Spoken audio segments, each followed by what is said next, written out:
우리가 가정을 이룸에 있어서 정말 중요한 사안은 무엇일까요? 가정을 이룸에 있어서 무엇이 과연 중요할까? 이리저리 생각해봐도 가장 중요한 것은 아마도 가정의 기본을 이루고 있는 남녀인 이 부부가 되지 않겠나 싶습니다. 그러게 부부 없이 가정을 이룬다는 것은 있을 수가 없습니다.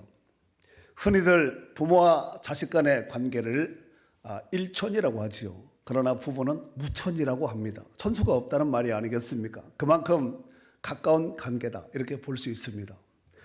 창세기 2장 21절 이하에 보면은 이러므로 남자가 부모를 떠나 그 아내와 합하여 둘이 한 몸을 이룰지라 그랬습니다. 둘이 한 몸을 이룰지라 하면서 하나님께서 창조의 질서 가운데 부부에 대해서 이와 같이 말씀을 하였습니다. 그런데 문제는 살다가 보면은 부부관계도 그 좋은 관계도 부부관계가 금이 가고 깨어지는 경우를 종종 보게 됩니다. 이를테면 가장 소중한 관계인데 막대하는 경우가 되고 가장 가까운데 가장 먼 사람이 되기도 하고 가장 사랑하는 사람인데 가장 미워하는 사람도 될 수 있다는 말씀입니다. 그렇다면 이쯤에서 질문하도록 하겠습니다. 여러분의 부부관계는, 여러분의 가정사는 어떤 것 같습니까? 우리가 인생을 살면서 수없이 많은 가정의 위기를 만나서 또 당면한 당사자도 있을 줄 생각됩니다. 이 위기 가운데서 가장 심각한 위기는 결혼의 위기입니다. 이 결혼 두 부부 사이가 위기고 깨어지고 금가버리면 자녀는 벚꽃 없이 깨지게 되어 있습니다.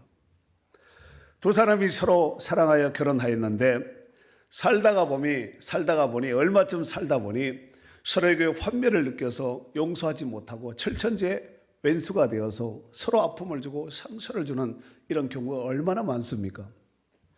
그로 인해서 오늘날 서구에서는 세 쌍 중에 한 쌍이 이혼한 가정이다 이런 말이 있습니다. 더욱이 우리나라에서도 평균 10쌍이 결혼하면 3쌍이 이혼한다 이런 말을 하곤 합니다. 심지어 하나님을 믿는 성도들 가운데서도 40쌍 가운데서 한 쌍이 이혼한다고 하는 것입니다. 그리고 이혼하는 사람들 중에서도 결혼 후에 5년 이내에 이혼하는 비율이 약 한 70% 정도 된다는 것입니다. 5년을 잘 통과하신 분들은 주의 크신 은혜인 줄 알고 감사하셔야 돼요. 하지만 요즘은 황혼 이혼도 많아서 안심할 수가 없습니다. 혹 여러분 이런 말 들어보셨나요? 아이들 결혼시켜 다 시켜놓고 보자 이런 말 들어보셨어요? 그런 말 하면 안 되는데 하는 가정들이 있다는 것입니다. 설사 이혼은 하지 않았다 할지라도 흔히 세 종류의 가정 내지는 사람들이 있는데 첫 번째는 어떤 부분은 다른 도리가 있습니까? 그냥 살아야지요.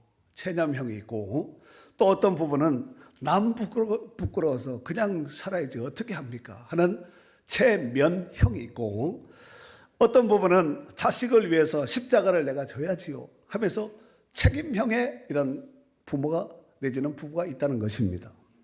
그렇다면 오늘 제가 세 가지형, 체념형, 그 다음에 체면형, 그 다음에 책임형 이렇게 세 가지를 말씀을 드렸는데 여러분은 여러분 가운데 부부로 사시는 분들 가운데서 여러분들은 어떤 유형입니다.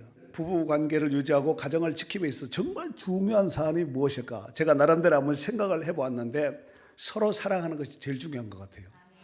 베드로전서 4장 8절에 보면은 무엇보다도 열심으로 서로 사랑할지니 사랑은 허다한 죄를 덮느니라 라고 말씀했습니다. 어떻게 사랑하라고요? 그냥 살아? 그냥 사랑하면 안 되고 열심히 사랑하라는 거예요. 아멘은 했는데 이것이 현장에서 가능하겠습니까? 현장에서 되는 사람이 진짜예요.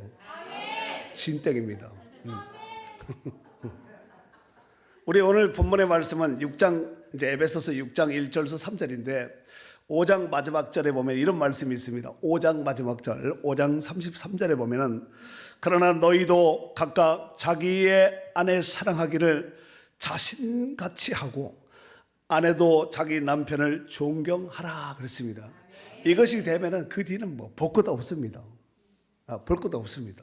이게 안 되기 때문에 자기 아내를 사랑하고 자기 남편을 사랑해야 되는데 남의 남편을 사랑하고 남의 아내를 사랑하기 때문에 문제가 되는 것이에요. 어떻게 생각하시나요? 그냥 제가 빈말은 아닌 것 같죠. 네. 자, 오늘 본문은 사도 바울에 의해서 기록된 옥중서신으로서 부모와 자녀 간에 지켜야 될 중요한 부분들을 권면하고 있는 말씀입니다. 자, 그러면 첫 번째로 먼저 자녀들에게 주시는 말씀으로 부모님께 효도하고 또 부모님을 순종하고 부모님께 말씀에 순종하고 부모님을 공경하라고 이와 같이 말씀하고 있는데, 사실 자녀로서 부모님을 공경하고 효도하는 것은 당연한 도리가 아니겠습니까? 여러분, 이거 그냥 해야 돼요? 당연한 거예요? 당연한 것이 아니겠습니까? 네, 은혜가 아니라 당연한 것이거든요. 네. 자, 그런데 문제는 부모님을 공경하고 효도하는 것이 당연한 도리임에도 불구하고 당연하지 않게 하지 않는 사람들이, 이런 자녀들이 있기 때문에 문제가 되는 것이 아니겠습니까? 그렇다면 오늘 본문을 통해서 성경적인 자녀의 도리에 대해서 먼저 살펴보도록 하겠습니다. 자, 오늘 본문은 6장 1, 2, 3, 4절 4절인데 3절까지만 다 같이 읽도록 하겠습니다. 읽습니다. 시작. 자녀들아, 주 안에서 너희 부모에게 순종하라. 이것이 옳으니라. 내 아버지와 어머니를 공경하라. 이것은 약속 있는 첫 계명이니 이로써 내가 잘되고 땅에서 장수하리라. 아멘. 자, 자녀들아, 주 안에서 너희 부모에게 뭐하라 그랬죠? 순종하라 그랬습니다. 이 순종하라, 이것이 원어로 히파쿠에테라는 단어를 쓰는데 귀를 기울여서 듣다, 귀를 기울여서 듣다, 이런 뜻을 가지고 있습니다. 즉, 순종은 부모님의 말씀에 귀를 듣는 것, 말씀에 귀를 기울여서 듣는 것서부터 시작된다고 볼 수 있다고 해도 과언이 아닐 줄로 생각이 됩니다. 만약 부모님의 말씀을 따를 수 없을 경우에는 불효자이기 때문에 부모님의 말씀에 귀를 기울이지 않고 어떻게 부모님의 말씀을 따를 수가 있겠습니까? 그러니까 부모님의 말씀을 따르려면 먼저 선행되어야 될 것이 뭐라고요? 귀를 기울여서 뭐라고 말하는지를 들어야 돼요. 이 고기를 먹고 싶어 하는 것인지, 이게 어디를 가자는 얘기인지, 돈을 달라고 하는 얘기인지를 정확하게 알아야 되는데, 아야, 냄새 난다, 고기 냄새 나는 것 같아, 옆집에 고기 굽는 거, 이게 무슨 얘기예요? 고기 먹자는 얘기야. 네. 아마도 이 세상에서 아무리 악한 부모라 할지라도 자기 자녀에게 나쁜 것을 가르치는 부모는 한 사람도 없으리라 생각됩니다. 성경에 보면은 비슷한 예화로 예수님께서 하신 말씀 가운데 이런 말씀이 있지 않습니까? 너희가 악할지라도 자식에게, 자녀에게 좋은 것을 줄 알거든, 이렇게 말씀하지 않았습니까? 그러기에 때로는 부모님의 말씀이 납득이 되지 않는 말을 한다 할지라도 무시하거나 반박하지 말고 새겨 듣고 되도록이면 그 말씀에 순종할 수 있는 것이 좋습니다. 하지만 믿는 성도로서 정말 중요하게 여겨야 될 사안이 있으니 바로 오늘 1절 말씀에 보니까 자녀들아, 너희 부모에게 순종하는데 어디 안에서 순종하라고요? 주 안에서, 엔 크리스토스, 주 안에서 순종하라, 이와 같이 말씀하고 있습니다. 그렇다고 해서 불신앙에 안 믿는 내지는 타종계의 부모를 둔 자녀가 부모에게 주 안에서 순종해야 되니까 나는 순종 안 해도 돼요 하면서 부모에게 대항하거나 불거역하거나 이렇게 하라는 얘기가 아닙니다. 함부로 하라는 얘기가 아닙니다. 하지만 믿는 성도로서는 정말 주 안에서 순종함이 절대적으로 필요하다는 말씀입니다. 만약 여러분 중에서 불신 부모님이 계신다면 자녀로서 해야 될 도리를 다하는 것은 물론이거니와 부모님의 구원을 위해서 더 잘 섬길 수 있는 축복된 자녀들이 되어야 될 줄로 믿습니다.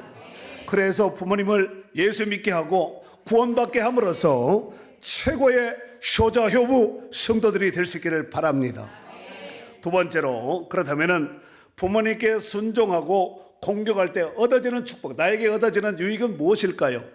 2절 3절 한 번 더 읽도록 하겠습니다. 내 아버지와 어머니를 공경하라. 이것은 약속이 있는 첫 계명이니 이로써 내가 잘되고 땅에서 장수하리라. 아멘. 자, 내 아버지와 어머니를 뭐 하라고요? 공경하라 라고 말씀하고 있는데, 이 공경하라, 이 말은 티마라는 단어를 쓰는데 어떤 일에 절대적인 가치를 두다, 중요한 가치를 둔다, 이런 뜻을 가지고 있습니다. 이런 부모 공경은 인간에게 있어서 최고의 가치가 있기 때문에 정말 부모님을 공경하셔야 됩니다. 부모가 많이 배우고 뭐 돈의 어떤 유무를 떠나서 뭐 가문이 좋고 나쁨에 이런 것에 상관두지 말고 일단 부모님이 내게 있어서 부모라 하면은 뭐 다 거두절미하고 부모님을 공경하셔야 됩니다. 크게 아멘 합시다.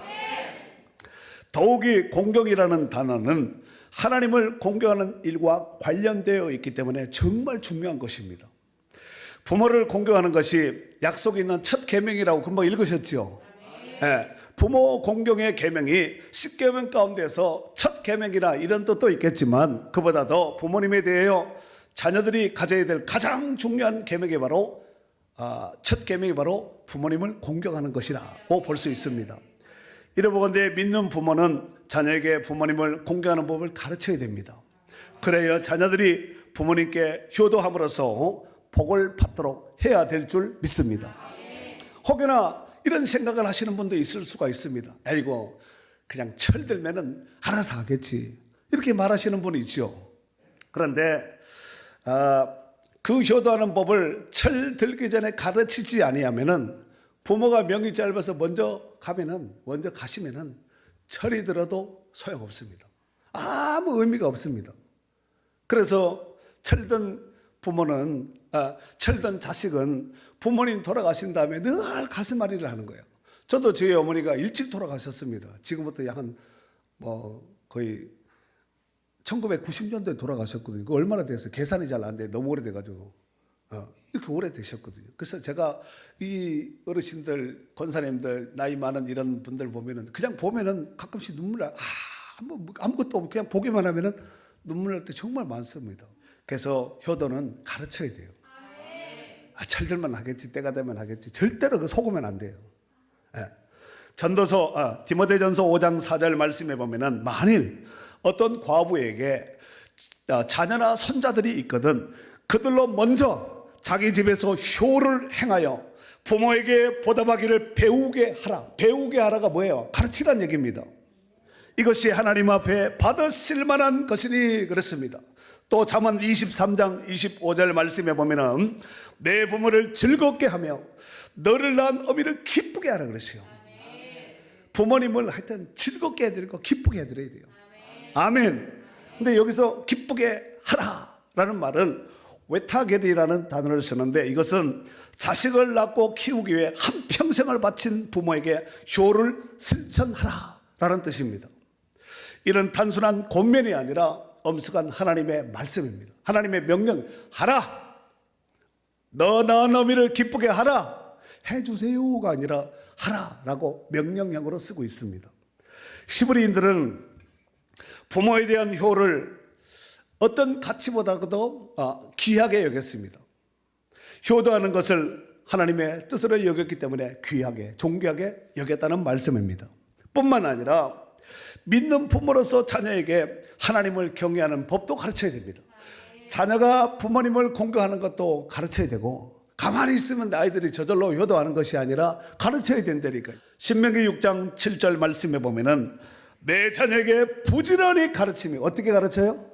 부지런히 가르치며 집에 앉았을 때든지 길을 갈 때든지 누웠을 때든지 일어날 때든지 이 말씀을 강론할 것이며 그랬습니다. 말을 해주라는 거예요. 신명기 17장 19절 말씀에는 평생에 자기 옆에 두고 읽어. 한평생 왕이 지켜야 될 이 규례입니다. 평생 하나님 말씀을 옆에 두고 그의 하나님 여호와를 경외하기를 배우며 경외하기를 배워야 된다니까. 저절로 가만히 있으면 아이들이 하나님을 경외하고 자꾸 이러지 않습니다. 가르쳐야 된다. 예수님도 볼지어다 내가 세상 끝날 때까지 너희가 함께한다 그랬잖아요. 너희는 가서 모든 민족으로 가르쳐 지키게 하라 그랬잖아요. 가르쳐 지키게 해야 됩니다. 그 가르치기만 하면 안 되고 지킬 수 있도록까지 해야 된다는 말씀입니다. 그래서 이 율법의 모든 말과 이 규례를 지켜 행할 것이라 그랬습니다. 하나님께서 말씀하신 것을 지켜 행할 수 있도록 곁에 두고 읽고 정말 마르고 닳도록 읽고 배우고 익혀서 가르쳐서 평생에 툭 건들면 그냥 하나님을 경외하는 것을 가르칠 수 있는 이런 부모가 되어야 된다는 말씀입니다.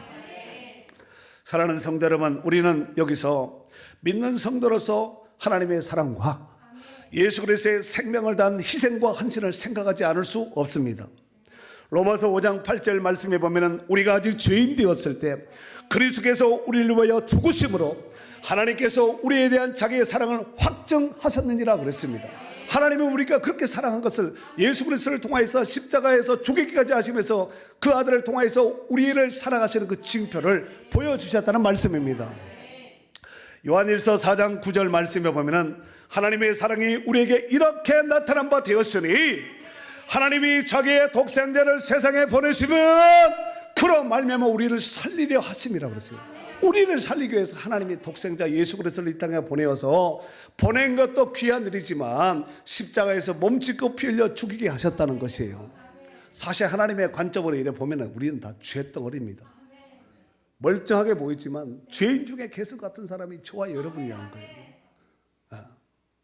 그런데 하나님이 우리를 살리기 위해서 그 아들 독생자 예수 그리스도를 이 땅에 보내어서 십자가에 못 박혀 죽게 하심으로 테테레스 타이 하시면서 내가 다 이뤘다고 하나님께서 우리에게 천국 가는 죄 용서함의 구원의 길을 열어놓으신 줄 믿습니다.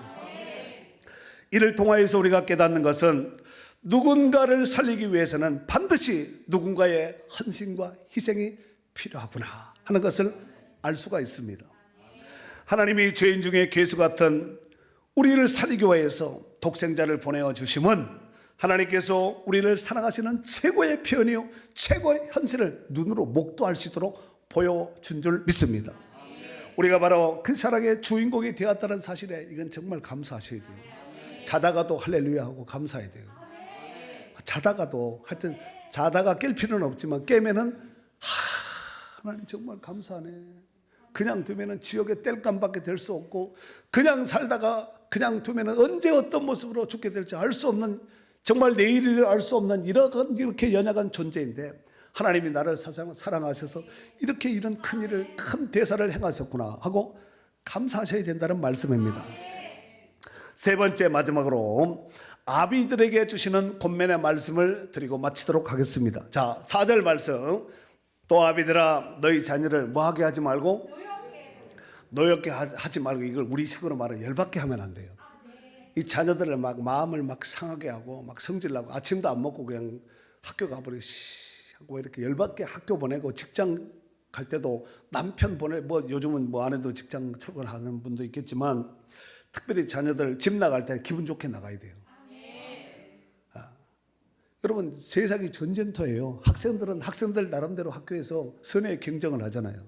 아침부터 비 오는 인상 딱 쓰고 이렇게 딱 나가면은 친구들이 좋아하겠어요? 안 좋아하겠어요? 자녀뿐만 아니라 우리 성도들도 기분 나쁘면 안 돼요. 뭐 어떤 일을 하든지 기분 나쁘지 않게 해야 됩니다. 오늘 본문의 부모들아 하지 않고 왜 아비들아 이랬을까요? 아비들아 그랬잖아요. 또 아비들아 너희 자녀를 노엽게 하지 말라는 거예요. 이런 그 당시에 이 성경 당시를 얘기하는 거예요. 자녀 양육의 문제는 아버지의 책임 하에 있기 때문에 이 아비들아 이렇게 훈육 교육을 맡은 이 아비들에게 아비들아 하고 이렇게 호칭을 쓴 것입니다. 아버지들은 장래를 생각하여 지나치게 엄격하게 훈련할 수도 있습니다. 왜냐하면 나 같은 인생을 만들지 않도록 하기 위해서 자기 같은 인생을 만들지 않도록 하기 위해서 자기가 못하는 것은 아이들은 다 뒤집어 씌우는 거예요. 자기가 공부 못하면 애가 공부 잘하길 바라는 거예요. 공부하라는 거예요. 그래서 이 부모가 특별히 아비가 이 자녀가 잘 되기를 바라는 마음으로 때로는 잔소리를 할 수 있습니다. 때로는 심하게 체벌을 할 수 있습니다. 사실 자녀들을 양육하다 보면은 책망할 때도 있고 심하게 매를 들 때도 있습니다.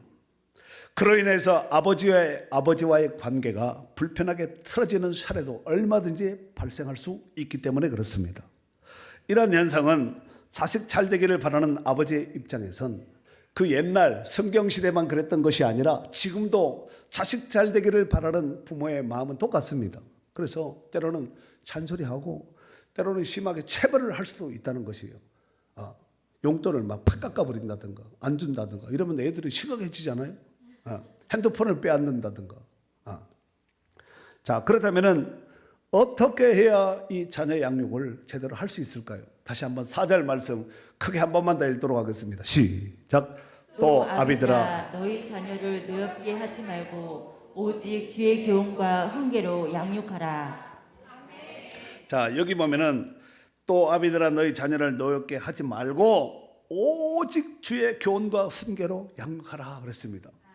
왜 그냥 노엽게 하지 말고 주의 교훈과 훈계로 양육하다 하라 이래도 문맥이 전혀 이상하지 않습니다. 매끄럽습니다. 그런데 왜 여기다가 오직자를 붙였을까요? 이것이 아니면 안 되기 때문에 오직을 붙인 거예요. 공감하시면 아멘 해보세요. 네. 자, 여기서 오직 주의 교훈과 훈계로 양육하라 그랬는데 이 교육이라는 말이 파이데이아라는 단어를 쓰는데 이것은 교육, 훈련, 징계 이런 뜻을 가지고 있습니다. 그리고 훈계는 두네시아라는 단어를 쓰는데 누네시아라는 단어를 쓰는데 정신, 마음, 이성을 뜻하는 누스와 위치하다, 배치하다, 놓다, 어디에 놓다 이런 뜻을 의미하는 티테미라는 단어가 합성어입니다. 그래서 누데시아라는 단어를 쓰는데 뜻을 해석하면 그러니까 교육과 훈계하라 이것을 겹쳐서 해석을 하면 한 줄 해석을 하면은 자녀를 노엽게 하지 말고 오직 교육과 훈계로 정신과 마음을 제자리의 위치에 놓도록 충고하고 권면할 것을 말씀하고 있는 것입니다. 매질하고 혼내고 용돈 줄이고 핸드폰 뺏고 이것이 아니라 정신이 딴 데가 있으니까 공부가 안 되는 것이지 정신이 집중하면은 족이 더 뚫습니다. 그러니까 자녀로 하여금 자신들이 해야 될 정체성을 깨닫게 해주는 거죠. 그래서 네가 왜 공부를 해야 되는지, 운동하는 자녀들이 있다면 왜 운동을 해야 되는 것인지, 어떤 부분에 있어서 자기 주특기를 가지고 열심히 하는 그러다가 농땡이 치는 이런 자녀가 있으면 네가 왜 그걸 해야 되는지를 해야 될 목적성과 당위성을 제시해 줘야 되는데 그냥 안 하는 거예요. 그냥 상담을 통해서 상담 공부를 통해 제가 느끼는 것이 뭐냐면은 자녀들이 어렸을 때 이 부모님과의 관계 속에서 상처가 굉장히 많다는 것을 제가 알게 됐습니다. 부모님으로부터 상처를 많이 받는 거 어려서. 그리고 상처의 대부분은 어머니보다는 아버지 쪽이 많은 거예요. 이게 통계, 제 말이 아니라 통계적으로 나온 겁니다. 그래서 대부분 어렸을 때 아버지로부터 상처를 받아서 그 상처를 가지고 평생 회복되지 못한 상태에서 평생 가슴앓이 속에 있는 거야. 뚜껑 열고 저 안에 깊은 곳에 이렇게 감춰둔 것이 있으니 그게 상처가 있거든요. 보통 때는 안 드러냅니다. 절대 안 드러내면 망신당하고 자기가 불편할 수 있어요. 사람들은 다 자기 좋은 것만 이렇게 드러내잖아요. 자기 피하라고. 근데 열고 들어가면은 그 깊은 곳에 이 상처들이 있다니까. 그런데 문제는 이런 상처가 어른이 되어도 똑같이 그 상처가 아물지 않는 상처가 있는 거예요. 이렇게 상처가 있는데 포장돼 가지고 이렇게 체면으로 위선으로 자기의 어떤 위치로 자꾸 포장을 해서 덮어버리는 거예요. 포장지만 두꺼워지는 거예요. 그래서 그것이 어느 순간 한번 딱 성나고 덧나버리면은 뒤집어지는 거예요. 그래서 얌전한 사람, 성질 좋은 사람들 한번 성질 나면은 핵폭탄보다 더 무섭습니다. 그래서 오늘 본문에는 자녀들을 노엽게 하지 마라 그랬어요. 오직 주의 교훈과 훈계로 양육하라 그랬습니다. 오늘 본문의 자녀가 부모님의 뜻에 순종하고 부모님을 공경함으로써 하나님께서 약속하신 복이 뭐냐면은 네가 땅에서 잘되고 장수하는 복을 주겠다는 거예요. 그러니까 땅에서 잘 되려면은 부모 공경하고 땅에서 장수하려면은 부모님께 순종하셔야 됩니다. 그러므로 자녀된 자로서 부모님을 귀하게 여기며 효도하여서 하나님께서 약속하신 복을 다 거머쥐고 누려야 될 줄로 믿습니다. 그리고 부모 또한 자녀들에게 노엽게 하지 말고 주의 훈계와 또 교훈과 훈계로 잘 양육하여서 자녀로 하여금 자녀를 통하여서 존귀함을 누리는 축복된 부모요 가장들이요 또 가정이요 자녀들이 될 수 있기를 주의 이름으로 축원합니다.